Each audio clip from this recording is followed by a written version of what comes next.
ადამიანის განწყობა, ქცევა დამოკიდებულია იმაზე, თუ როგორ აღიქვამს ის დროს.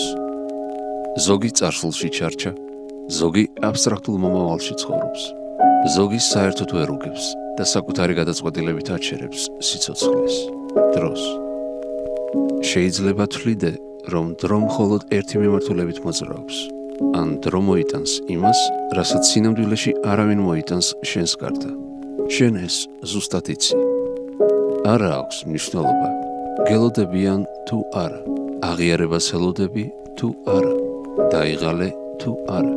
ფიქრობ, რომ იქით გადაგკარგეს დრომაც და სხვებმაც თუ არა.